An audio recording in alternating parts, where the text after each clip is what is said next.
welcome back to Celine Plays or Reads Angel in the Dark. We are on chapter 6, if I remember correctly. Anyway, you return to the land of the living almost instantly. When you look up again, wiping petrol from your face, the silhouette before you is drawing a box of cigarettes from its pocket. The shadowy figure removes a cigarette from the box and lights it, taking a deep drag as she does so. The tip erupts into a cherry red pinprick that punctures the darkness like a bullet. As your eyes adjust to the newfound light source, your worst fear is realized. This isn't some fevered hallucination that's taking control of your sanity. This is really happening. Lucia did this to you. In the dim glow of the lighter, you're able to make out a few details about her. She's dressed in dark clothes from head to toe, with black jeans below her waist and a deep ashen gray jacket covering her torso. All of her clothes are soaked, and yet she doesn't shiver. In fact, she seems perfectly content, standing in a position of cool confidence. Her face is hidden, not by a shadow, but by a mask. Her eyes are hidden by strange futuristic eyewear, held in place by thick rubber straps. The lower half of her face is covered by a strange plastic triangle with two big circular meshes on either side of her mouth. In the half-light, she looks like some kind of giant monstrous insect. Ew! She shuts the silver Zippo lighter in her hand, and with that, she's gone, leaving only the red dot of her cigarette trailing in the air. Lucia, you have no idea how long I've been waiting for this. She pulls the mask away from her mouth for a moment and takes a drag on the cigarette. The moment the tobacco leaves her lips, she replaces the mask once more. It smells awful out there. I just pulled my respirator away for a second and I could barely stand it. You must be high as a kite right now. You open your mouth to answer, but before you can articulate a response, the ground lurches horribly beneath you. You roll onto your front, stomach shifting, unable to keep yourself from gagging on a vile wave of vomit catching in your throat. Oh dear, you're not holding up too well, are you?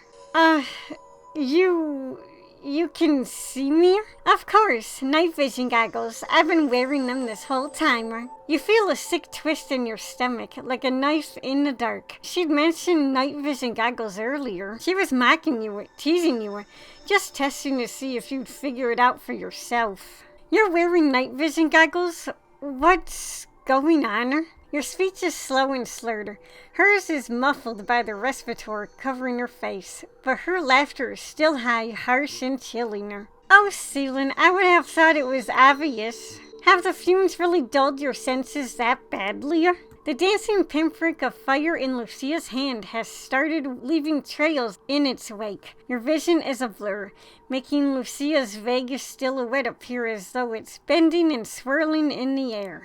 Listen, Celine, try to focus on what I'm saying. She takes another drag on the cigarette. I'm the one who brought you down here. I'm the one who's been keeping you trapped down here. And pretty soon I'm going to kill you. I kinda thought so. I didn't want to say anything. For a moment you feel like you're going mad. Your brain rakes through 1,000 possibilities, searching for a reasonable explanation for what you just heard. Lucia, no! You crumble in a heap, tears rolling down your cheeks, shaking violently. Lucia is the one who did this to you. What? Why? Why would you? You're slurring your words so badly that the remainder of the question is unintelligible. But Lucia manages to get the gist of what you're saying. Even through the filter of the mask, you can hear the diversion in her sneering voice. She hates you. You make her fucking sick. What's the point in explaining myself to you? I mean, seriously, you are a special kind of stupid. You have no idea how hard it was not to laugh when you started saying you thought the smell of petrol was leading to a road. I just thought... You start stammering a response, but before you can assemble a coherent sentence, you feel a wave of exhaustion wash over you. You get the feeling you're going to pass out, and just barely resist the temptation to give into it. Don't bother fighting it, Celine. You've inhaled too much of the fumes. You're barely understanding a word I'm saying anyway. She's right. Her muffled voice sounds like it's coming from a million miles away, and no amount of rubbing your ears is making her clearer. Your heart won't stop hammering in your chest. You place a hand over your mouth in a desperate attempt to try and filter out some of the toxic fumes in the air, but it doesn't work. You led me here? All the way through this cave just to watch me suffocate? Not necessarily suffocate. You chose to die here.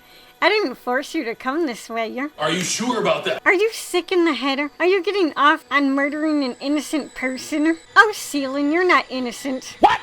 None of you are. None of us. For a moment you think the fumes are screwing with you. Who is she talking about? You're the only person here. Then you figure out what she means. Lucia, how many people have you done this to? A deep drag on the cigarette, accompanied with a hoarse chuckle of derision. More than you can possibly imagine. But why? Because it's fun.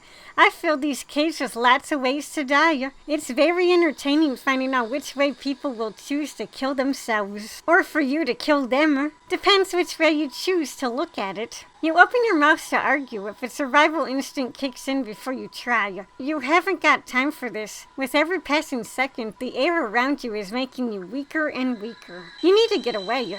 You probably won't get very far. She probably has a plan to stop you if you manage to escape.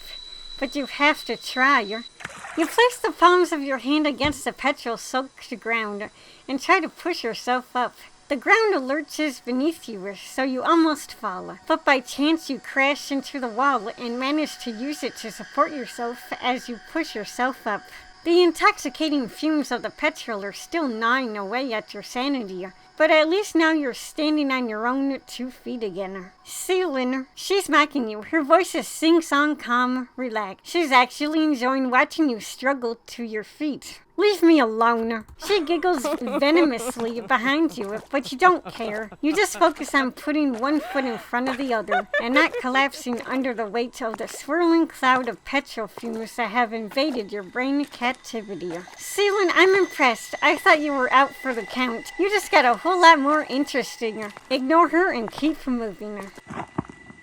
Your right foot snags on something. Maybe it was an awkwardly placed bump in the ground. Perhaps it was your other foot. Either way, the impact is enough to send you sprawling. You fall forward onto your hands and knees. With a sharp sting, the flesh of your right knee tears like paper. You barely made it 10 meters. Lucia's voice sounds even more distant now, but her mocking hoots of laughter are so shrill and piercing, it feels as though she's screeching directly into your ear. Screw you, you evil.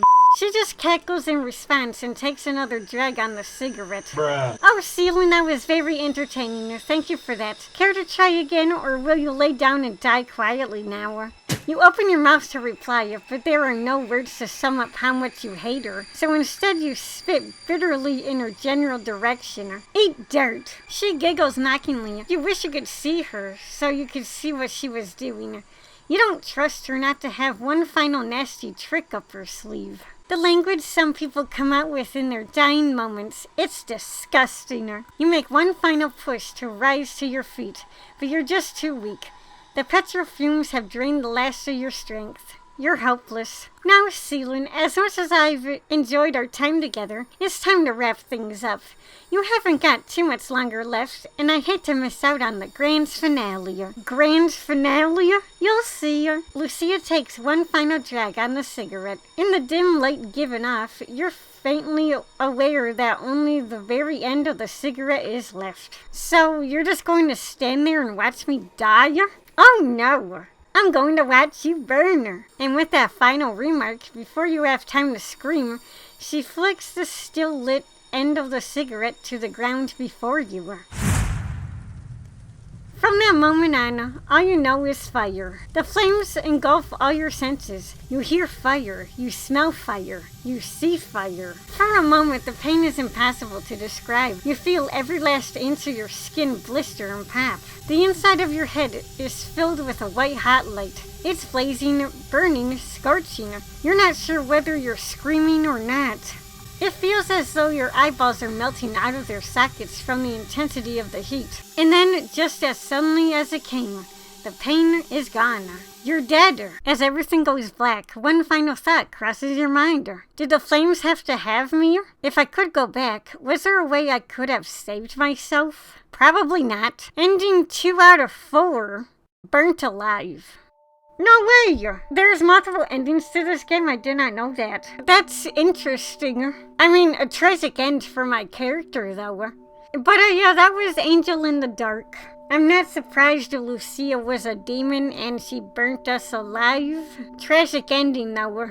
But yeah, anyways, guys, thank you all so much for watching. And I guess I will see you all next time in whatever I make next. Goodbye for now.